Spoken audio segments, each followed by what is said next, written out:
باللہ اللہ تعالیٰ ارشاد فرماتے ہیں کہ اے ایمان والو اللہ سے ڈرو، تقوی اختیار کرو، کونوا مع صادقین، اور سچے لوگوں کے سنگ ہو جاؤ۔ اس کی تفسیر میں بہت ساری باتیں ہیں۔ خلیفہ ہارون رشید کا نام سنا ہوگا آپ نے۔ خلیفہ ہارون رشید ایک دن مدینہ منورہ میں بیٹھے تھے، تلاوت کر رہے تھے۔ جب اس آیت پہ پہنچے نا، اس آیت پہ جب پہنچے تو اپنے وزیر سے کہنے لگے کہ یار یہ آیت میں نے پڑھی ہے کہ یا ایھا الذین آمنوا اتقوا اللہ وکونوا مع الصادقین، کہ ایمان والو اللہ سے ڈرو اور سچوں کے ساتھ ہو جاؤ۔ تو مجھے یار کسی سچے آدمی کی تلاش ہے کہ جو مجھے اللہ تعالیٰ میں راہبری کرے۔ اس نے کہا عجیب بات یہ ہے کہ مدینہ منورہ میں حضرت فضیل ابن عیاض آئے ہوئے ہیں، میں نے اپنے بیٹے کا نام نا میرے بڑے بھائی جان نے فضیل رکھا ہے انہی کے نام پر۔ حضرت فضیل ابن عیاض آئے ہوئے تو آپ جو ہے نا ان سے ملے۔ اس وقت ہمارے دل کی انگیٹھیاں ٹھنڈی ہیں، پیروں کی بھی اور مریدوں کی بھی۔ وہ دل کی انگیٹھی ٹھنڈی کیوں ہوئی ہے؟ حرام، مشکوک، مشتبہ اموال اور گناہوں پر دلیری، گناہوں پر دلیر ہو جائے آدمی۔ ایک بات کو ہمیشہ ذہن میں رکھیں کہ جو شخص حرام کا ارتکاب کرے گا اس کو اللہ نہیں ملے گا، اور جو شخص اللہ کے فرائض پر سمجھوتا کرے گا اس کو خدا نہیں ملے گا۔ یعنی فرائض ہوتے ہیں نا، جیسے نماز ہے، روزہ ہے، زکوٰۃ ہے، حج ہے، یہ فرائض ہیں۔ تو دل کی انگیٹھیاں سرد کیوں ہوتی ہیں؟ اس لیے سرد ہوتی ہیں کہ بندہ دلیری کرتا ہے منکرات پر، اور منکرات پر دلیر آدمی اللہ کی شربت وصال نہیں پی سکتا۔ اب فضیل ابن عیاض جو تھے نا، ان کی انگیٹھی بڑی سخت گرم تھی۔ خادم نے کہا کہ حضرت وقت کا بادشاہ ملنا چاہتا ہے۔ فرمایا اس کو کہو مجھے رات کے وقت ملے، آ کے رات کے وقت ملے۔ جب وہ رات کے وقت آئے نا، علامہ اقبال اس منظر کو یوں پیش کرتا ہے، کہتا ہے خدایا کیا چھپا ہوتا ہے اہل دل کے سینوں میں، خدایا کیا چھپا ہوتا ہے اہل دل کے سینوں میں، ایک نظر سے کر دیتے ہیں جوانوں کو یہ رام۔ خدایا کیا چھپایا تو نے ان کے سینوں میں، جس کو توجہ کہتے ہیں نا۔ آپ نے سنا کہ یہ جی مجھے توجہ دیں، توجہ دیں، توجہ دیں۔ صوفیاء کے ہاں یہ لفظ استعمال ہوتے ہیں جی مجھے توجہ دیں، اللہ توجہ دیں۔ رات کے وقت بلایا، جس وقت خلیفہ نے مصافحہ کیا نا، تو ہمارے مشائخ کا، بزرگوں کا توجہ دینے کے دو تین طریقے ہیں۔ قلبی بھی دیتے ہیں، ہاتھ کے ساتھ لگائیں تب بھی دیتے ہیں، ٹھیک ہے نا۔ ہمارے حضرت کو اللہ نے نشان دی تھی، کوئی مرید پاؤں دباتا تھا نا اس کو ساتھ توجہ دیتے تھے۔ کوئی پاس بیٹھتا تھا سالک طالب ہوتا اس کو توجہ دیتے تھے۔ تو اللہ والے بھی مختلف طریقوں سے دیتے ہیں۔ کوئی ہاتھ پکڑ کر دیتے ہیں، انہوں نے خلیفہ کے ہاتھ پکڑے، یہ اتصال، ایسا اتصال روح ہے۔ اب جس وقت انہوں نے ہاتھ پکڑے نا، انہوں نے توجہ اس طرح دی، ان کے خیالات کو لے کر کہا کتنے نرم ہاتھ ہیں اس خلیفے کے، جن ہاتھوں نے کل آگ میں جلنا ہے۔ اللہ اکبر، صحیح وحشت تاری ہوئی، خوف تاری ہوا۔ خلیفہ نے جب جان اپنی سنبھال لی نا، تو وزیر نے کہا حضرت یا ایھا الذین آمنوا اتقوا اللہ وکونوا مع الصادقین کی تفسیر سمجھ آ گئی آپ کو؟ انہوں نے کہا جی سمجھ آ گئی.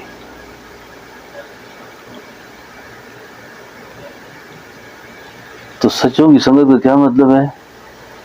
جن کی مجلس میں بیٹھ کر خدا یاد آئے، معرفت پیدا ہو، تعلق باللہ ہو، فرائض کا اہتمام پیدا ہو جائے، حرام سے بچنا ہو جائے. پیر جو ہے نا فرشتے نہیں ہوتے. اچھا، ایک اللہ والے کی خدمت میں مرید آیا، کہتا ہے انہوں نے شیخ کو کسی کبیرہ گناہ میں دیکھ لیا. اچھا، کبیرہ گناہ کی تعریف ہمارے نزدیک صرف بدکاری ہے.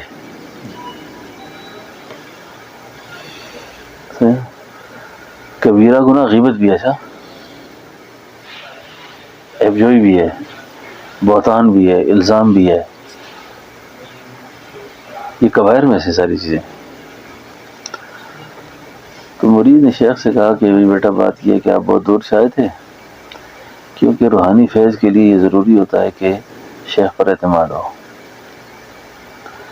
اب آپ کو مجھ سے فائدہ اس لیے نہیں ہوگا کہ آپ نے مجھے کسی حرکت میں دیکھا ہے جو مناسب نہیں تھی، تو لہٰذا آپ ایسا کرو نا، اپنی تربیت کے لیے کوئی مرشد بدل لو، کیونکہ اب مجھ سے آپ کو فائدہ نہیں ہوگا، کیونکہ آپ کے ذہن میں میرے بارے میں کچھ چیز پیدا ہو گئی ہے. مرید نے آگے سے بڑی عجیب بات کی. اس نے کہا حضرت میں نے آپ سے نبی سمجھ کر بیعت تو نہیں کی، تو نہ فرشتہ سمجھ کر کی ہے، نہ آپ نبی بھی نہیں ہیں، آپ فرشتے بھی نہیں ہیں، حضرت آپ انسان ہیں. تو ابھی آپ جب توبہ کریں گے نا، توبہ کرنے کے بعد آپ کو پھر وہی مقام حاصل ہوگا جو پہلے تھا، تو مجھے بدگمانی سے کیا ملے گا؟ ہمارے رضی صاحب رحمۃ اللہ علیہ کے ساتھ ایک آدمی کا تعلق تھا بڑا قریبی، وہ انگلینڈ چلا گیا تو میں نے خود بھی ان سے کہا کہ حضرت آپ کو بہت یاد کرتے ہیں، آپ آئے نہیں، پھر ٹال دیتا تھا اس بات کو، پیسے کی شاید کوئی نشہ تھا، یہ کیا چکر تھا، تو آئے نہیں. جبکہ مجھے خود اس پہ بات ایک دفعہ کرتا تھا کہ حضرت کے ساتھ بڑی خدمت کرتا ہے، بڑا تعلق رکھتا ہے. ایک دفعہ مجلس میں بیٹھا ہوا تھا تو ایک آدمی نے کہا حضرت وہ فلاں صاحب آئے ہوئے ہیں، تو ملنے آئے تھے آپ کو کہ نہیں؟ حضرت تو بڑے خوش مزاج تھے، کہنے لگے وہ جنے نبی سمجھ کر بیعت کی تھی ایسی، بعد میں پتہ چلے میں نے انسان آدمی ہے، یہ میرے نبی سمجھ کر بیعت ہوا تھا، جب بعد میں پتہ چلا یار یہ تو انسان ہے، اس کی بھی ایسی ضرورت ہے جیسے عام آدمیوں کی ہوتی ہے، تو اس پہ مرد نہ آیا ہو. بات ہو گیا. تو اس لیے بزرگوں کو جب آدمی اس نگاہ سے دیکھتا ہے نا، وہ فیض نہیں لے سکتا. ٹھیک ہے نا؟ جب کہتا ہے یہ انسان ہے، تو انسان غلطی بھی کرتا ہے، توبہ بھی کرتا ہے، معاف ہو جاتا ہے. صحیح. تو یہ کچھ اصول ہیں اس راستے کے. اب ہم لوگ جب مقصد پر نگاہ نہیں ہوتی نا، تو پھر چھوٹی چھوٹی چیزوں کو خود چاہے جتنے بھی جرائم میں ملوث ہوں، لیکن دوسرے کے لیے ہمارا عذاب تباہ ہوتا ہے. ٹھیک ہے نا؟ تو اس لیے اللہ تعالیٰ کی توفیق مانگنی چاہیے اور صدق کے دل سے توبہ کرنی چاہیے. اور ہمارا طریقہ بہت بابرکت ہے، بہت نورانی طریقہ ہے. میں تو اللہ کا شکریہ ادا کر کے اس وقت آپ جس مجلس میں ہم سب بیٹھے ہوئے ہیں نا، کیونکہ ہم مکہ مکرمہ میں حرم میں بیٹھے ہوئے ہیں، تو میری عادت ہے کہ میں طواف کے دوران نا کلمہ بھی پڑھتا ہوں اور شہادت کی گواہی بھی دیتا ہوں، ایمانیات کا تکرار بھی کرتا ہوں. یہ سارے کام کر کے نا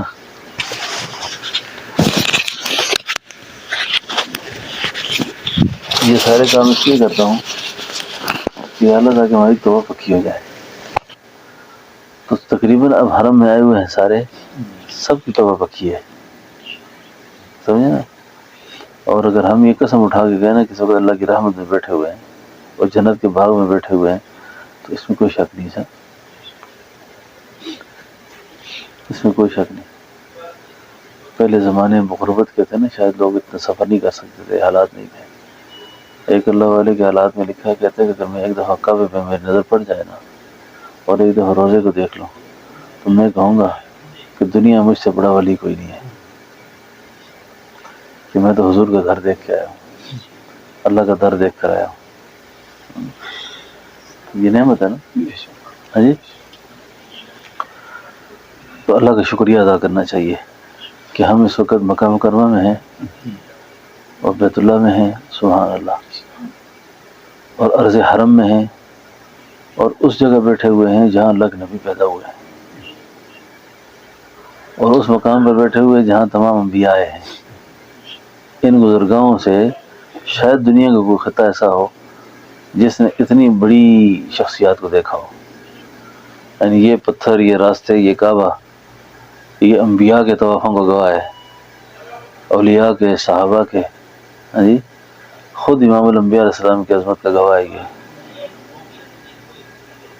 تو یہ یقینی بات ہے نا کہ ہم اس جگہ بیٹھے ہیں جہاں پر اللہ کے نبی آئے ہیں۔ اب ہندوستان کے بارے میں، پاکستان کے بارے میں کہہ سکتا ہے کہ فلاں جگہ آئے تھے، ہاں فلاں جگہ پیدا ہوئے، تو اللہ کا شکر کرنا ہے اس میں، ٹھیک ہے نا۔ تو اللہ کے اس بات کو بہت زیادہ شکر ہے کہ اللہ نے ہمیں زندگی میں یہ موقع عنایت فرمایا کہ اب ہم اللہ کے حرم میں بیٹھے ہوئے ہیں۔ اللہ سے بہت زیادہ دعا کریں، یا اللہ ہمیں اس سفر سے واپسی پہ جتنے سفر بھی ہمارے حرمین کے ہوں، اللہ ہمیں خالی واپس نہ کرنا۔ ہم بے ایمان نہیں مرنا چاہتے، ایمان کی دولت لے کے مرنا چاہتے ہیں۔ اللہ ایمان کو سلامت رکھنا ہمارے ساتھ، اور ایمان ہمارے ساتھ چلتا رہے، ٹھیک ہے نا۔ اللہ آپ کو بھی سلامت رکھے، اللہ عافیت فرمائے۔ میں کلمات توبہ پڑھتا ہوں، سارے ساتھی پڑھ لیں ساتھ، آپ حضرات بھی پڑھ لیں، دوبارہ توبہ پڑھ لیں، آپ چھوڑیں، آپ ایسی پڑھ لیں ساتھ۔ اعوذ باللہ من الشیطان الرجیم، بسم اللہ الرحمن الرحیم، لا الہ الا اللہ محمد رسول اللہ، اشہد ان لا الہ الا اللہ واشہد ان محمدا عبدہ ورسولہ، آمنت باللہ وملائکتہ وکتبہ ورسلہ والیوم الآخر والقدر خیرہ وشرہ من اللہ تعالی والبعث بعد الموت، استغفر اللہ الذی لا الہ الا هو الحی القیوم واتوب الیہ، استغفر اللہ الذی لا الہ الا هو الحی القیوم واتوب الیہ، استغفر اللہ الذی لا الہ الا هو الحی القیوم واتوب الیہ۔ اللہم صل علی سیدنا ومولانا محمد وبارک وسلم۔ یا اللہ، میں توبہ کرتا ہوں کفر سے، شرک سے، بدعات سے، رسومات جاہلیہ سے، توبہ کرتا ہوں حرام خوری سے، حرام کاری سے، چوری سے، چغلی سے، بہتان لگانے سے، الزام لگانے سے۔ اے اللہ میری توبہ قبول فرما، اور سلسلہ عالیہ نقشبندیہ میں میری بیعت کو قبول فرما۔ یہ آپ کی بیعت ہو گئی ہے، اب میں آپ کو اپنا روحانی سلسلہ پڑھ رہا ہوں۔ یہ روحانی سلسلہ پڑھ کر آپ سن کر اس کو قبول کرنا ہے آپ نے۔ یہ جس طریقہ عالیہ میں آپ کو بیعت کیا ہے، اس طریقے کا نام ہے نقشبندی سلسلہ، نقشبندی طریقہ۔ اس میں جیسے آپ لوگ استاد ہوتے ہیں نا، قاری صاحب ہوتے ہیں، آپ کے استاد کا کیا نام تھا؟ قاری عبد الوارث صاحب. ان کے استاد کا کیا نام تھا؟ بس خیر ضروری نہیں یاد رکھنا، لیکن جیسے میں ابھی جس طریقے میں آپ کو بیعت کر رہا ہوں نا، یعنی میرا یہ ایک سلسلہ ہے، یعنی یہ فیض، یہ نسبت کہاں سے آئی ہے، اس کی ایک سند ہے، ٹھیک ہے؟ تو میں اپنی وہ سند آپ کو پڑھ کر سنا رہا ہوں جو متصلاً رسول اللہ صلی اللہ علیہ وسلم کی ذات تک پہنچتی ہے. جس طریقہ حالیہ میں آپ کو بیعت کیا نا، اس طریقے کا نام ہے نقش بندی طریقہ، اور اس میں جو اہم ذکر وظیفہ جو تلقین ہوتا ہے وہ صرف اللہ اللہ کا ہوتا ہے، اور اس کے لیے یہ ہے کہ تسبیح کی ضرورت نہیں ہوتی اور کسی خاص، وہ دل پہ تصور رکھے، دل پہ اللہ کا نام پڑھنا ہوتا ہے، اللہ اللہ اللہ اللہ، بس یہ وظیفہ ہے. اب یہ وظیفہ آپ کے علم میں ہو کہ قرآن کریم میں اللہ تعالیٰ نے فرمایا وَاذْكُرِ اسْمَ رَبِّكَ، نبی جی آپ مجھے یاد کیا کریں میرے نام سے. تو آپ کا نام کیا ہے جی؟ اللہ. تو یہ دوسری وحی میں اللہ نے اپنے نبی کو یہ نام عطا فرمایا. انہوں نے سیدنا ابوبکر صدیق رضی اللہ عنہ کو دیا، انہوں نے سیدنا سلمان فارسی رضی اللہ عنہ کو دیا، ان سے سینہ بسینہ یہ کے بعد دیگر، یعنی حضرت خواجہ بہاؤالدین اولیاء نقشبند تک یہ پہنچا، اور ان سے یہ طریقہ سینہ بسینہ حضرت مجدد الثانی رحمۃ اللہ علیہ، اور ان سے سینہ بسینہ یہ دولت جو ہے میرے پیر و مرشد حضرت خواجہ پیر عبدالحی صاحب رحمۃ اللہ علیہ کو پہنچی، اور حضرت جی صاحب رحمۃ اللہ علیہ سے یہ دولت مجھ گناہگار کو پہنچی. میں نے اللہ کے حکم سے آپ کو طریقہ عالیہ میں بیعت کر کے ذکر اسم ذات کی، اسم اعظم کی اجازت دی، آپ نے میں نے قبول کی. ہاں بس دو ذکر کرنے ہیں، ایک تو درود شریف، اس سے اللہ کے نبی سے جان پہچان پیدا ہوگی، اور یہ درود شریف وظیفہ اللہ کا ہے ایسا، اللہ اپنے محبوب پر درود پڑھتے ہیں نا. اور دوسرا عمل ہے استغفار کا، ٹھیک ہے، استغفار کا عمل اور ذکر اسم ذات، یہ دو عمل کریں آپ. تیسرا عمل آپ کے لیے تلاوت کا ہے، اس کے لیے آپ امام تو نہیں ہے نا، امام ہیں آپ، تو اس کی اچھی ضرورت یہ ہے کہ آپ سنت اور فرضوں میں قرآن کریم بالترتیب پڑھنے شروع کر دیں، ٹھیک ہے. 5 نمازوں میں اگر بہت کم بھی ہو تو آپ ایک پاؤ تک ہو جائے گا نا، ہو جاتا ہے نا. تو نہ ہو تو جتنا سہولت ہو، جتنا پڑھ سکتے ہیں اتنا پڑھیں. فی الحال یہ 3 کام کرنے ہیں، ذکر اسم ذات، درود پاک اور تلاوت. اور کس طرح کرنی ہے؟ بالترتیب کرنی ہے.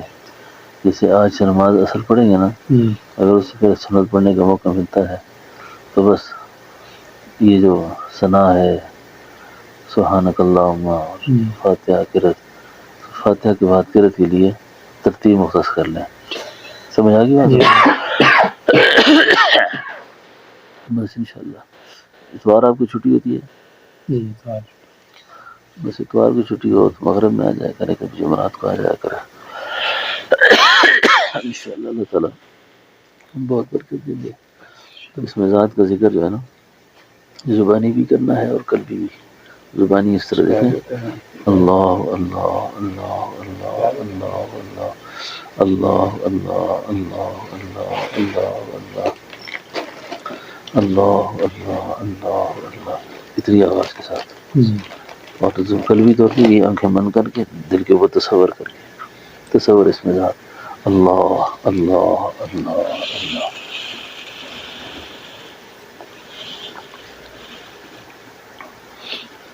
دعا فرمائے اللہ تعالیٰ آپ کی توبہ کو قبول فرمائے، اللہ میری توبہ کو قبول فرمائے، اللہ ان سارے ساتھیوں کی توبہ اللہ قبول کرے، اللہ آپ سمیت مجھ سمیت اللہ سب کو اپنے مقرب ولی کرے.